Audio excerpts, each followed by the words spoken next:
multiply what you have in a genuine, moral, and effective way? Or wondered how you can move your mountain out of your way? Or just thought about it, whether abundance is really a possibility? I have news for you. There is power in your seed. I'm going to show you how you can multiply what you have and grow and live in abundance, because today is your day of blessing. It's time to grow. Let's read from Mark chapter 4, from verse 26 to verse 29. And he said, "So is the kingdom of God, as if a man should cast seed into the ground, and should sleep and rise night and day, and the seed should spring and grow up. He knoweth not how. For the earth bringeth forth fruit of herself, first the blade, then the ear, after that the full corn in the ear. But when the fruit is brought forth, immediately he putteth in the sickle, because the harvest is come." Let God bless the reading of his word. Now I'm going to share with you 7 principles of the seed. And then I will also share 7 categories of the seed. It seems today's video is going to be a little longer than usual, but let's see how we can get it done as fast as possible. The first principle of the seed I would like to share with you is that the seed is a capsule of life, is a condensed form of life codes, information on how a particular form of life is going to go. It contains the energy like a dynamite. When the conditions are ripe, it explodes or begins a life cycle. That is what you have in a seed. The second principle of the seed I would like to share with us is that the seed is your key to a harvest. Sometimes Christians confuse service and seed. What you get for serving is a reward. It's like a salary, a wage. But what you get from your seed is a harvest. You cannot have a harvest without a seed.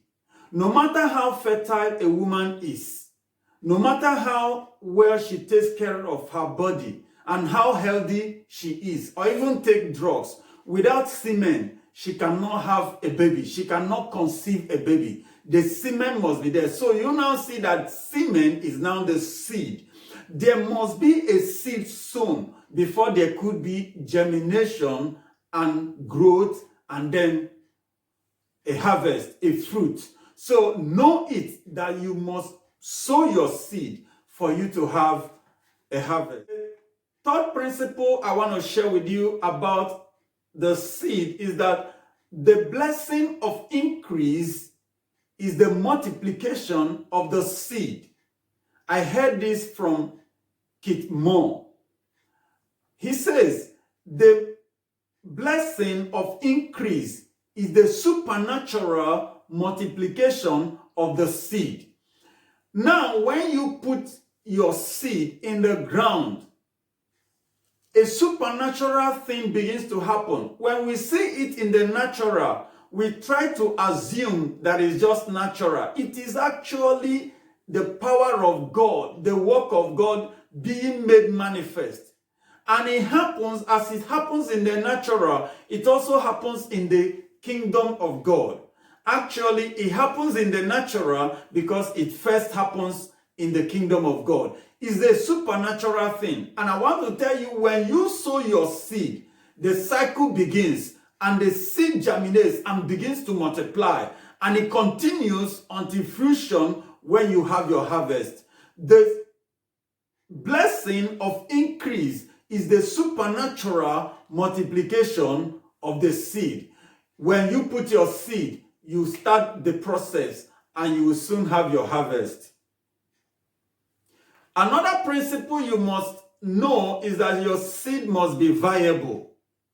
If you kill your seed will not produce.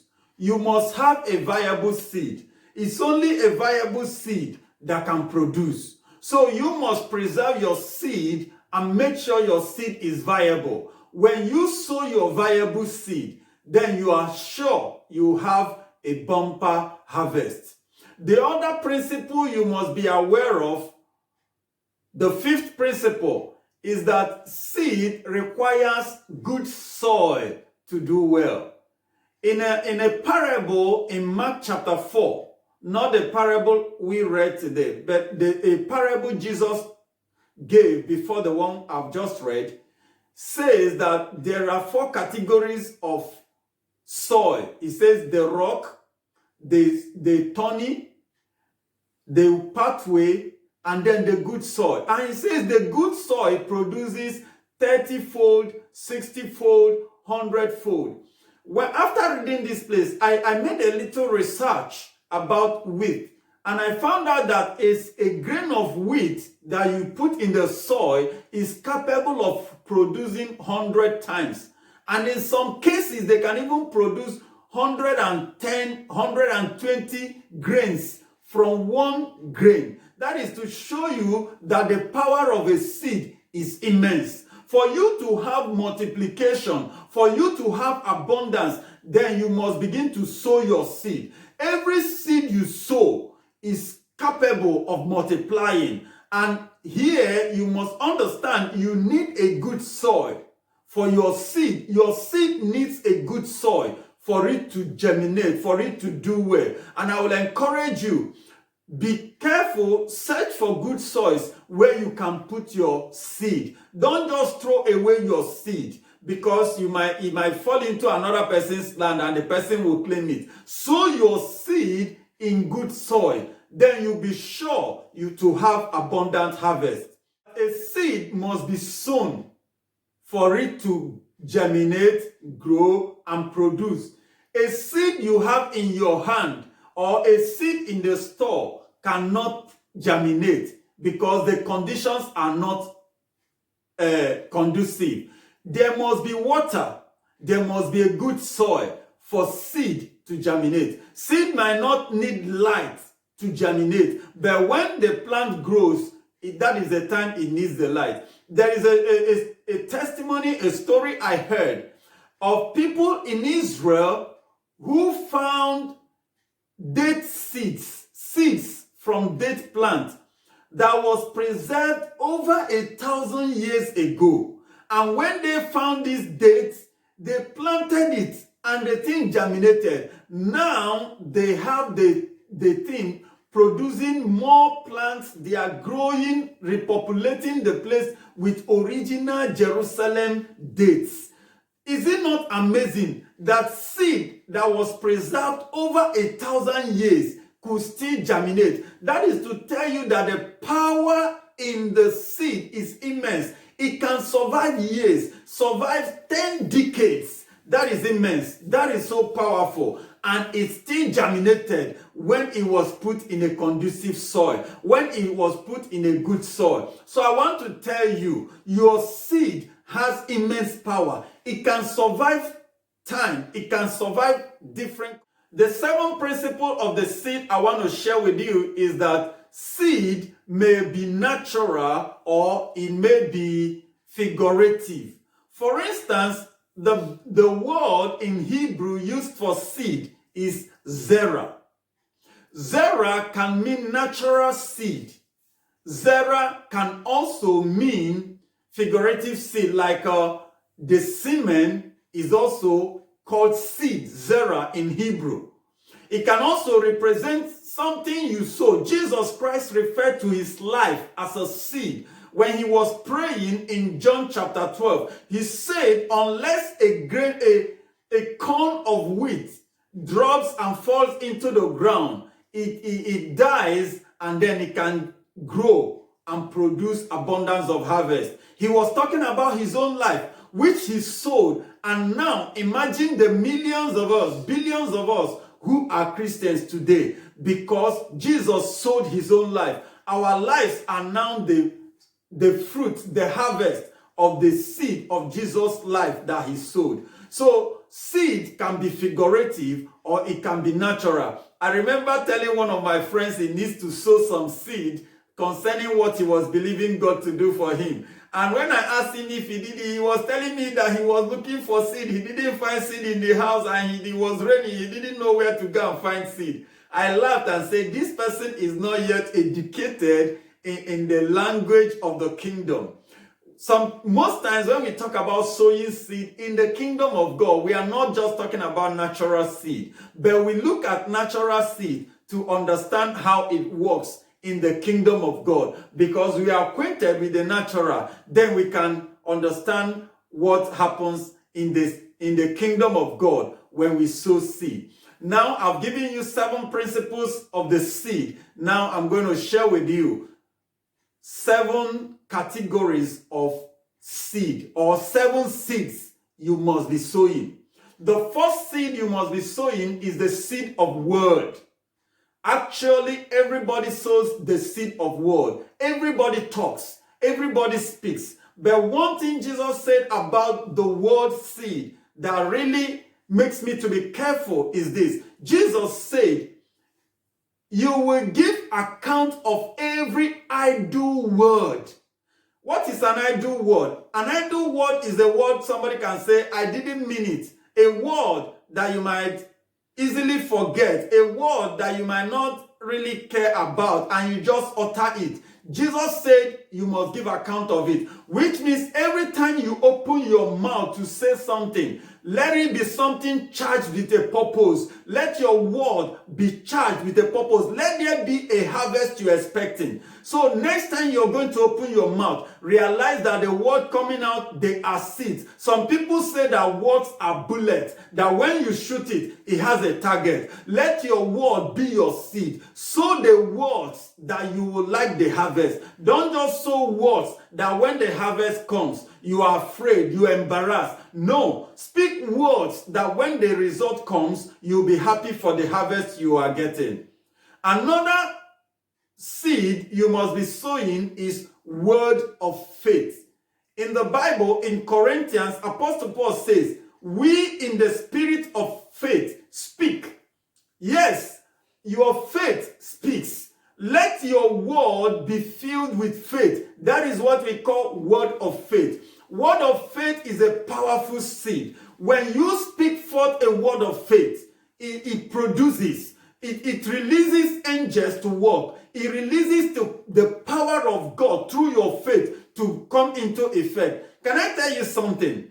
The faith in your spirit, in your heart, that you have not released does not produce. But when you release your faith through your seed, for instance, your word of faith, then it goes into effect and it begins to produce. So I want to encourage you, fill your word with faith and begin to sow your word of faith. Let everything that comes out of your mouth be a word of faith. Don't speak dirty words. Don't speak idle words. Speak word of faith. It is a powerful tool. It's a powerful seed and it produces. When you speak forth a word of faith, which is your seed, it produces a harvest of what you have been calling forth. Sometimes people might be saying you are like blabby grabbit. It's better they call you blabby grabbit and you are getting what you want. I would prefer to speak a word of faith and have a result than to speak like every other person and be embarrassed with an ugly situation. No. I control my words. I speak word of faith. I sow my word of faith and I receive my harvest. The third seed you must be sowing is the word of God. The word of God in this case now includes the logos. Logos means the written word, the word we have in the Bible.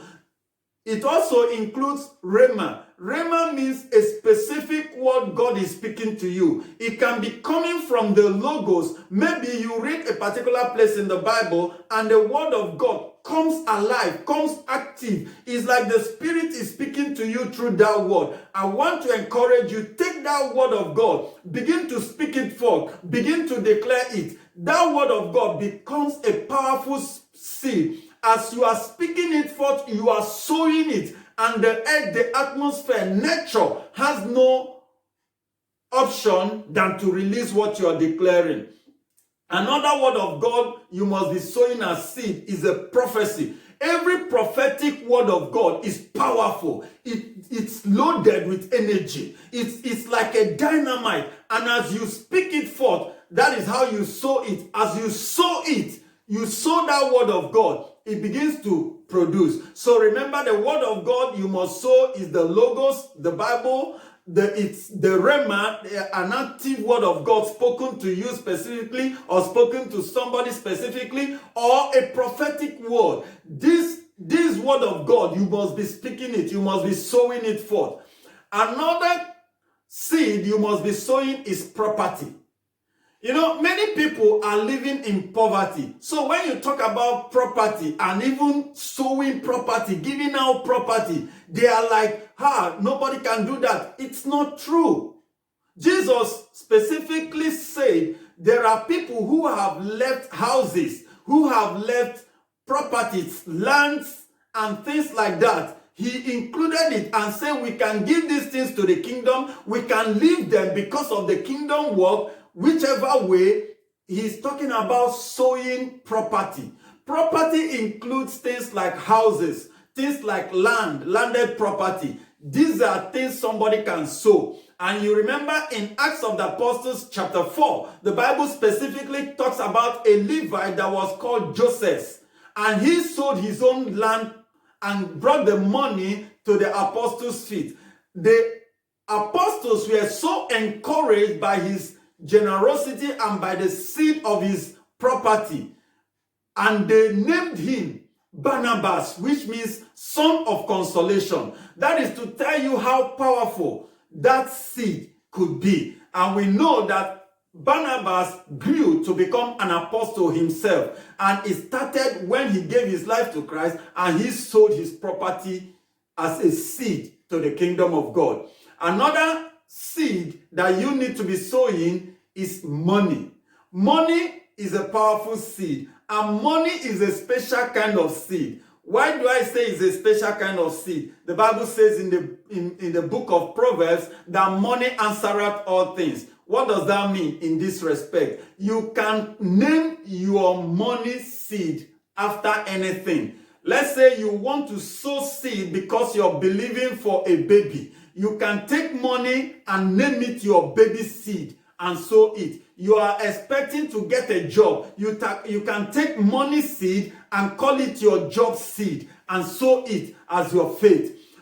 Money, you take an amount of money, you name it, and you sow it into the kingdom of God. Whether you're sowing it into the life of a man of God, or you're sowing it into a church, or you're sowing it into a gospel project, you can take your money and make it your seed and make it and name it after what you are believing God for, and sow that seed. Maybe you think we are just being creative or crafty about this. We are not. There was a time I received money from the federal government of Nigeria. It was under a program they called UWIN program. They said the money they are giving us is seed money for us to go and build businesses. So if the government calls the money they give to their citizens seed money, why can you not also accept that the money you sow into the kingdom of God is your own seed money? So money is a seed. And the beautiful thing about money seed is that you can name it after anything you want. I remember one of my classmates, when I was in the university, Chukwuemeka, we used to call him General. He once told me that you can sow money and receive anointing. And it's true. Many people have encountered it. Many people have seen it. I know when I sowed a specific money seed into a man of God's life, and I remember my anointing increased. My teaching anointing increased. The anointing on my wife also increased. Money seed, you can name it anything. If you want anointing, you can sow your money seed into the life of the anointed. If you want house, you can take money seed, name it your house seed, and sow it into the kingdom, and expect God to give you the house you desire. Money is a seed, and you can name money seed. That is the difference of money seed from other seeds, because the other ones, they are just what they are. But when it comes to money as a seed, you can name it after anything you desire. The other seed you need to be sowing is material. Jesus Christ, in a place in the gospel, said that when you give as little as a cup of cold water, drinking water, to a man of God, to a prophet, you will not lose your reward. Rather, your reward will be equal to the reward of the man of God, to the reward of the prophet. So when you give material things to a man of God, it's your seed, and you have a harvest that even equates to the harvest of the prophet, of the man of God. So material, what are material things? A car, a handkerchief, a cup of water, a bowl of food, meal, house furniture. These things are different materials you can sow as a seed. The seventh seed you need to be sowing is gesture. I call it gesture. I want to differentiate it from services. Services, when you render service, what you get is a reward, and that is also very, very important. But you can also sow your gesture as a seed. For instance, a smile could be a gesture you give to somebody to brighten the person's day. Liking this video is a seed you can sow into my ministry. When you like this video, is a seed, is a gesture. When you support other people, is a seed. When you talk to people in a good way, is a seed you are sowing. The support, the gestures you make towards other people is a seed. And remember, when you sow bad seed, you get bad harvest. When you sow good seed, you get good seed. I think this video has been enlightening and of value to you. And in conclusion, I want to say two things. The first thing I want to say is this. You don't need to steal to sow, or maybe borrow to sow. Borrowing, you can borrow to sow, but it's not the best. It's best when you take what you have. Even if it is little, God is the one that multiplies. When you sow it in faith, God multiplies it. But I want to encourage you. It's also good you can sow significant seed, big seed. But rather than go into debt, I will encourage you, sow what you have, and then you will get bumper harvest. The other thing I want to tell you in conclusion is, begin to sow your seed now.